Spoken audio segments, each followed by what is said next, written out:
Baik, Assalamualaikum warahmatullahi wabarakatuh. Perkenalkan, nama saya Andriani dengan NIM 60700120026. Pada video kali ini, saya akan menjelaskan materi tentang desain perangkat struktur organisasi,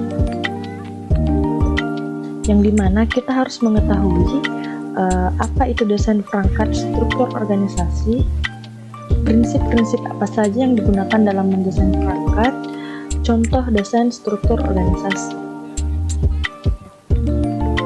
Adapun 6 prinsip dalam mendesain struktur organisasi.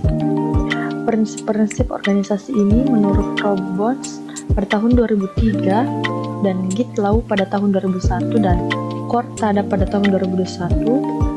Ada 6 prinsip yang dijelaskan dan harus diperhatikan dalam mendesain struktur organisasi, yaitu yang pertama, spesialisasi pekerjaan, yang kedua, departementalisasi, yang ketiga, rantai komando, yang keempat, rantai pengawasan, yang kelima, sentralisasi dan desentralisasi, dan yang keenam, formalisasi.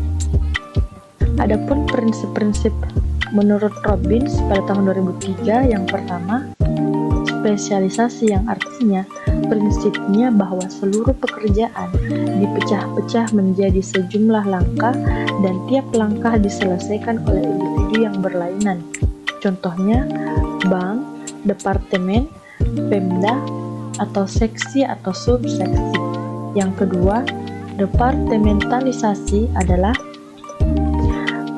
setelah pekerjaan dibagi-bagi melalui spesialisasi kerja, perlu dilakukan pengelompokan pekerjaan tersebut sehingga tugas yang sama atau mirip dapat dikoordinasikan.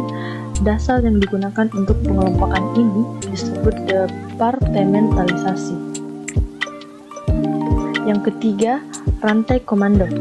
Rantai komando merupakan garsi wewenang yang tidak terputus-putus yang terentang dari puncak organisasi ke eselon terbawah dan memperjelas siapa melapor kepada siapa.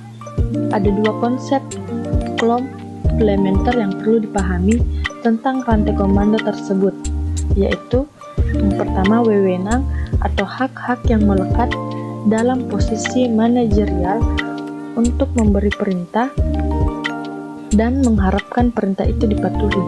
Yang kedua, kesatuan komando, yaitu bawahan seharusnya memiliki satu atasan kepada siapa bawahan tersebut bertanggung jawab langsung. Adapun struktur organisasi koperasi, yaitu yang pertama itu rapat anggota, ke pengurus, ke penasehat, pengawas, lalu ke manajer ke manajer unit pertama, kedua, dan ketiga, dan ke karyawan. Adapun rantai komando, chain of command, yaitu otoritas, yaitu hak yang melekat dalam posisi manajerial untuk memberitahu orang apa yang harus dilakukan dan mengharapkan mereka melakukannya. Yang kedua, tanggung jawab, yaitu kewajiban atau ekspektasi untuk berkinerja. Yang ketiga, kesatuan komando, yaitu konsep di mana satu orang yang harus memiliki satu atasan dan harus melapor hanya ke orang tersebut. Yang keempat, rentang kendali, yaitu kemampuan memerintah atau mengendalikan. Rentang kendali berkaitan dengan jumlah bawahan yang dapat dikendalikan oleh seorang manajer secara efisien dan efektif. Yang kelima, sentralisasi dan desentralisasi. Jika pengambilan keputusan dilakukan dengan sedikit atau tanpa masukan dari personil di tingkat lebih bawah, keputusan organisasi tersebut dinamakan sentralistik. Sebaliknya, jika melibatkan personil tingkat bawah berarti desentralisasi.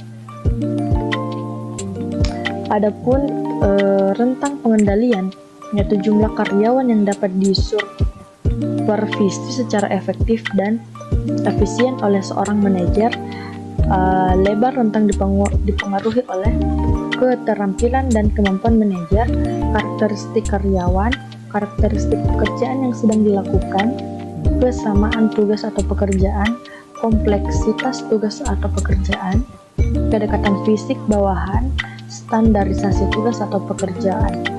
Adapun sentralisasi Desentralisasi yaitu sentralisasi itu keterampilan khusus, bakat dan teknologi kadang-kadang tidak mungkin diperoleh dan tidak praktis kalau ditempatkan di berbagai lokasi. Yang kedua, efisiensi biaya, yang itu biaya umum dan administrasi, tambahan staf, koordinasi produk, ruang dan pengendalian manajemen.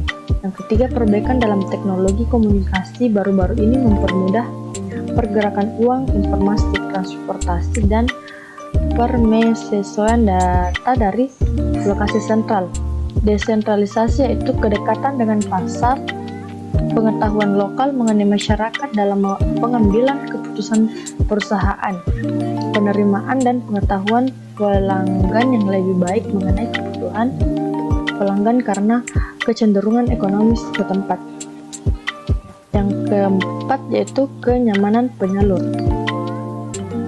Yang kelima yaitu formalisasi. Sejauh mana organisasi menyandarkan dirinya pada peraturan dan prosedur untuk mengatur perilaku daripada para pegawainya. Adapun formalisasi yaitu tingkat di mana jabatan pekerjaan dalam organisasi terstandarisasi dan perilaku karyawan diatur oleh aturan dan prosedur.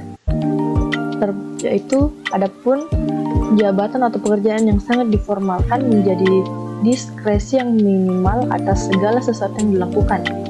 Formalisasi yang rendah berarti batasan-batasan yang sedikit dalam bagaimana karyawan menjalankan pekerjaannya.